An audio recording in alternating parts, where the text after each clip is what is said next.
রাজরাজেশ্বরী সিরিয়ালের আজকের পর্বে দেখা যায় ভবানী চিন্তা করে যে যুবরাজ এত রাতে বেরিয়ে গেল, কোথায় গেল, আমি যাই একটু বাইরে দিয়ে দেখে আসি। তখন যুবরানী পেছন দরজা দিয়ে বাইরে যায় রাজপ্রাসাদের।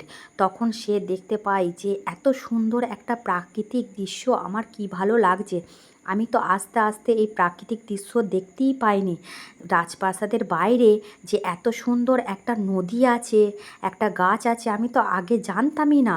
আমি যখন এলাম তখন তো এগুলো আমার চোখেই ঠেকেনি, আমি তো সেইভাবে দেখতেই পাইনি। তখন যুবরানী ভাবে যে মাগো, আমার যুবরাজের কথা এত কেন মনে পড়ে, আমার মনটা যুবরাজের জন্য কেন ছটফট করে। মাগো, তুমিই বলে দাও, তুমিই সমাধান করে দাও। এই তো কদিন আগেই যুবরাজের সাথে আমার দেখা হলো, কিন্তু আজ যুবরাজের কথা শুনলেই আমার মন উথাল পাতাল করে। যুবরাজ বাইরে গেছে বলে আমার এত চিন্তা হচ্ছে। তুমি আমার সহায় থেকো মা, আমি যুবরাজকে খুঁজতে যাচ্ছি। তখনই অন্য দিক থেকে দেখা যায় একটা হাত যুবরানীর মুখে এসে চাপা দেয়। সেই হাতটা আর কারো নয়, সেই হাতটা হলো যুবরাজের।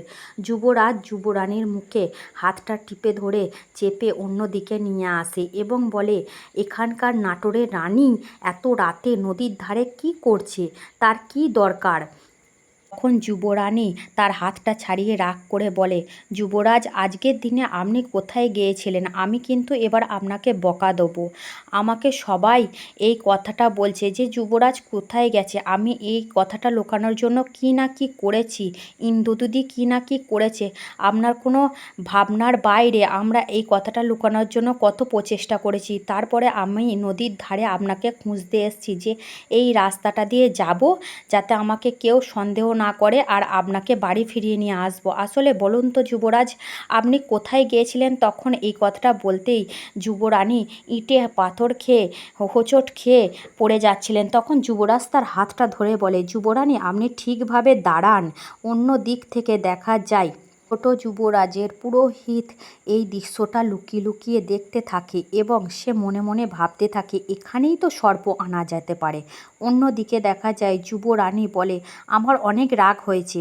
এই কথাটাও ছোট যুবরাজের পুরোহিত দূর থেকে শোনে। অন্যদিকে যুবরাজ বলে ওঠে, তোমার এত রাগ কেন? অন্যদিকে দেখা যায় ছোট যুবরাজের আচার্য ভগবানকে প্রণাম জানিয়ে বলে, আমাকে ক্ষমা করবেন যুবরাজ, আপনাকে সর্পঘাতে আজকে আমিই মৃত্যু দেবো। অন্যদিকে ভবানী দেখা যায় অনেক রাগ করেছে, অভিমান করেছে এবং যুবরাজকে বলেছে, আপনার কি এমন ঘটনা আছে যেটা আপনি আমাকে বলতে পারবেন না? আজকের একটা বিশেষ দিনে আপনি আমাকে ছেড়ে আমাকে একা রেখে চলে গেলেন, সেই কাজের অজুহাত কোনো আমাকে ভুলভাল দেবেন না, আমাকে সত্যি বলুন যুবরাজ।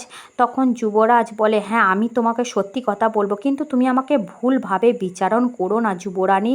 আমার জীবনেও কিছু অতীত থাকতে পারে। আমি এই বাড়ির দত্তক পুত্র, আমি রাজ বাড়ির রক্ত আমার শরীরে বইছে না। আমি দত্তক পুত্র হওয়ার আগে আমারও একটা অতীত আছে। তখন যুবরানী বলে, আমি সমস্ত অতীত শোনার জন্য প্রস্তুত। অন্যদিকে দেখা যায় ছোট যুবরাজের পুরোহিত গিয়ে বলছে ছোট যুবরাজ প্রসাদকে যে, হ্যাঁ, এবার সর্পঘাতে মৃত্যু ফুলশয্যা বাসর ঘরে হতে হবে না, নদীর ধারেই হতে পারে। আমি দেখে এলাম যুবরাজ আর যুবরানী দুজনা মিলেই ওখানে বাক্যালাপ করছে, কিন্তু এখন আমাদেরকে নাগিনী সাপটিকে এমনভাবে ছাড়তে হবে যাতে গিয়ে যুবরাজকেই কামড়ায় এবং এর দোষ ভার কেউ যেন ভাগিদার না হয়। আমি এই সিংহাসনের রাজা হব। প্রসাদ এই কথা বলে ওঠে। অন্যদিকে দেখা যায় যুবরাজ এবং যুবরানী রাস্তা দিয়ে হেঁটে যাচ্ছে এবং তখন যুবরাজ তার অতীত দিনের কথা যুবরানীকে বলতে থাকে। বলে যে, আমারও একটা ছোটোবেলা ছিল, আমিও কলা পাতায় ভাত খেয়েছি যুবরানী। আমার তখন সোনার বাটি রূপোর বাটির দরকার পড়েনি। আমিও আম মাখা খেয়েছি, আমিও শিউলিতলায় ফুল পড়া দেখেছি। আমি সেই শিউলিতলায় ফুল নিয়ে এসে নরম হাতে মায়ের পায়ে দিয়েছি। এইসব কথা শুনে, পুরনো দিনকার কথা শুনে যুবরানীর খুবই ভালো লাগে এবং যুবরানী তখন তারও পুরনো দিনকার মনের কথা, চিন্তা ভাবনা সেগুলো ফুটে ওঠে এবং যুবরাজ তখন বলতে চায় যে, আপনি আম মাখা খেয়েছেন? যুবরানী, আমি খেয়েছি।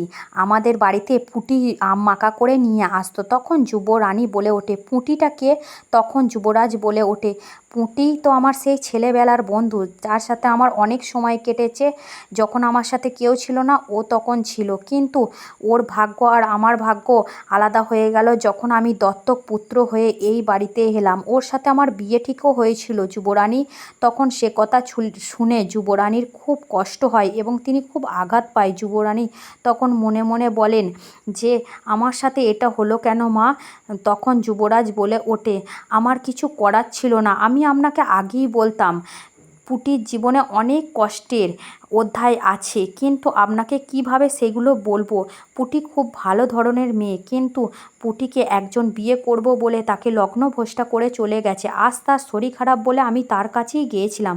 যুবরানী তখন বলে ওঠে, হ্যাঁ, আজকের দিনে আপনি যে ওনার কাছে গিয়েছেন সেটা আমি বুঝতেই পেরেছি, তাই আপনাকে এতটাই জোর করলাম। তখন যুবরানী কাঁদতে কাঁদতে যুবরাজকে বলে, আপনি কিসের জন্য পুঁটির কাছে গিয়েছিলেন? তখন যুবরাজ বলে, ওর খুব শরীর খারাপ, ওর জ্বর। তখন যুবরানী নিঃসন্দেহে বলে যে পুঁটির জ্বর ভালো হয়েছে, ও এখন সুস্থ আছে। তখন যুবরাজ বলে ওঠে, তোমার মতন যুবরানী আমি কোথাও দেখিনি, তোমার মতন মন কারও দেখিনি। তোমার এই মন যেন যুবরানী সারা জীবন থাকে।